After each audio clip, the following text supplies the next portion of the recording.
Okay, hello there. I'm going to be attempting this question here. There is this question here. It was UNEB paper 3 ICT. It was Excel paper 3 ICT UNEB 2023. So I'll start. Using a spreadsheet application, open a file payroll and save it as your name and personal number. So in Senior 6 we have support folders, you all know that. So they wanted us to load payroll. Payroll is right here, paper 3, it is here. So I'm going to copy it, right click at it, then copy. I don't cut, because if I cut, it will disappear from the original destination. Right click and paste. Rename it, your name, personal number. Right click at it before you open it. Rename your name, personal number. Okay, then you open it. So it is opening and it is right here. Okay, so question 2. Insert a suitable title for the data and format it with the font size 17. A suitable title.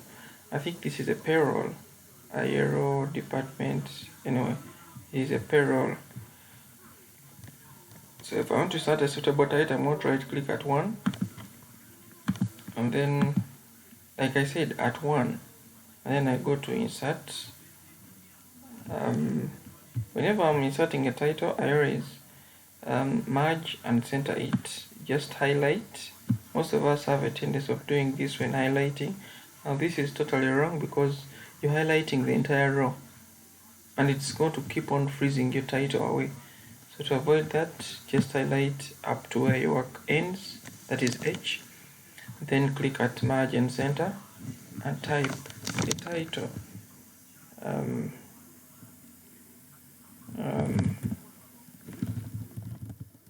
The company payroll. Suitable title, the company payroll. Yes, it's really a suitable title. Then next question is use formulas in parts C and E. They want us to use formulas, not functions. So use absolute self-referencing to calculate NSSF, which is 6% of gross pay.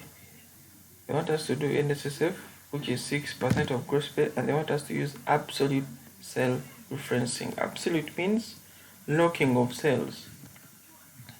Now there is a scenario here where they wanted us to use 6%, and the 6% is right here in cell C11, and they want us to apply it to all the gross pay values. So we simply lock it by using absolute and we use a formula. So the formula is equals F3 because our gross is in F3, and then multiplied by the C11, but it should be locked. Click at C11, or you can actually, let me first click at C11, then I press the function 4 key, and it's going to lock it there, and then $C $11. If your computer doesn't respond with that, some computers may not lock that. It's going to leave it as C11, which is not right. You can type it manually, $C $11. Press enter, get the rest of the answers. Okay, that is the question and those are the answers. Compute the net pay, which is gross less NSSF. Compute net pay, which is gross less NSSF. Again, they want us to use a formula, not a function. Equals F3 minus K3. Press enter, get the rest of the answers.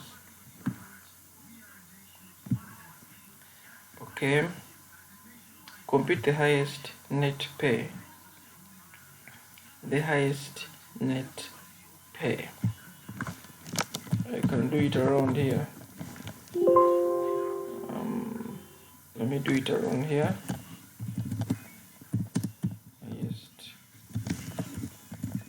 Highest net pay. I could increase the size of this. I use the max function equals max, and net pay runs from h3 to h8. Yes, close, get the other answer. So this is the max, and we don't need to use an autofill because you're just computing the max out of all these values, and it's right here. Depends on where you want to do it from. You can do it from here or anywhere, or even here. It's okay. Next up, arrange the payroll in ascending order according to surname. Arrange the payroll in ascending order according to surname. Highlight the surname, and then you go to this. It's under the home tab. It is sort and filter, and ascending is always from A to Z, highest to lowest. So if I click at this and then look for ascending, I can really get it. So whenever you're ascending the names, you can pick it from home, and then you pick it at that icon. And you should be careful with the term ascending. So if I check with my dictionary here, ascending, increasing in size or importance, and sloping or leading upwards, rising or increasing to higher levels or decrease. Okay, rising or increasing. Okay, so I can click at this A to Z, then I continue with the current selection, and then I get that. Next, draw a pie chart to represent the name and net pay. Add a relevant title. 3 marks. Now, questions concerning pie chart, and they're having 3 marks. A pie chart should have a title and labels, appropriate color, etc. They want us to base on name and net pay. So I'm going to highlight the name. Which name are they talking of? Representing the name. Okay, it could be any name. Let me go with first name and net pay. Hold control, highlight net pay. You should be careful here. Then go to insert and look for a pie chart. It's right here. And it's better for you to use 3D. Click at it, and then it's going to be generated like such. Sorry. When you're moving a pie chart, you move using this white part, the white part on top. Don't move the pie itself. So this is the pie chart, and it is representing name and net pay. So I could put the labels there. If I put the labels, they want us to use an appropriate title. I can type a pie chart representing name and net pay. Okay, then you can click at the pie, then you go to add chart element.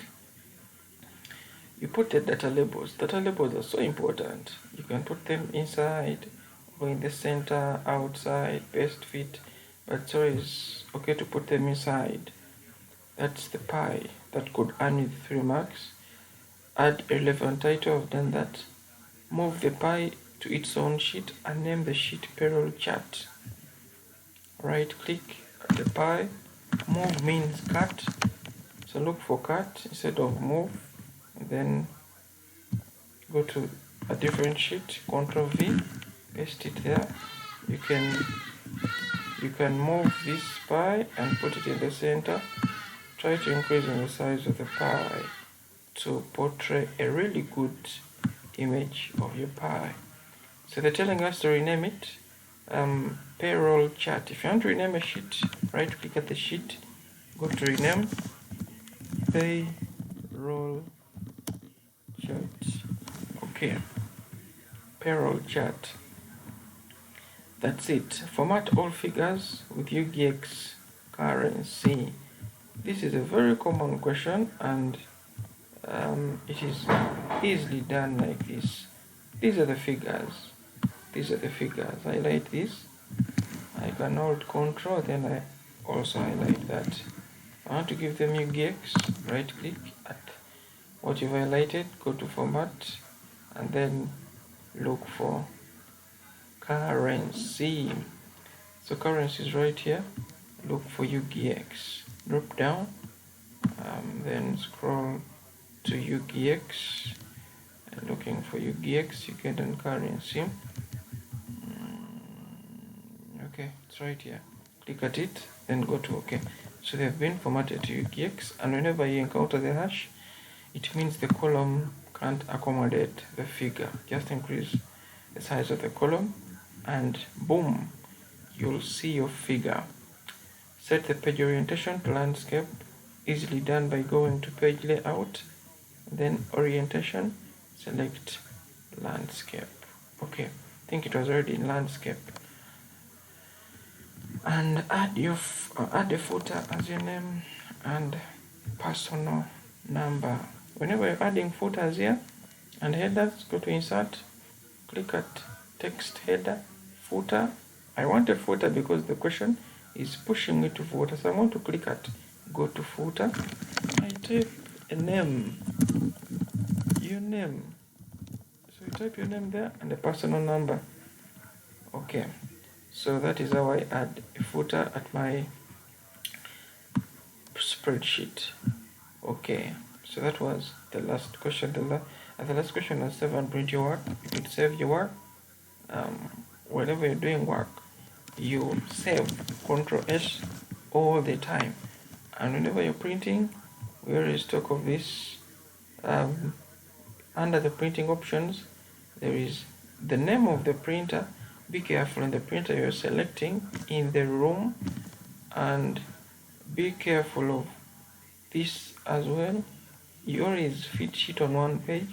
For some computers it may be checked at no scaling. You click at fit sheet on one page, and then lastly, make sure your work has all borders. Now this one had all borders already, but just make sure that the work has all borders. Highlight the work, click at borders, locate all borders, and put them at your work. Now that was the UNEB question, Senior 6, Excel, UNEB 2023, Paper 3, and that is how it could be done. Keep on subscribing to this channel. I've done various videos of UNEB questions of 2023, more videos to come. Thanks for viewing.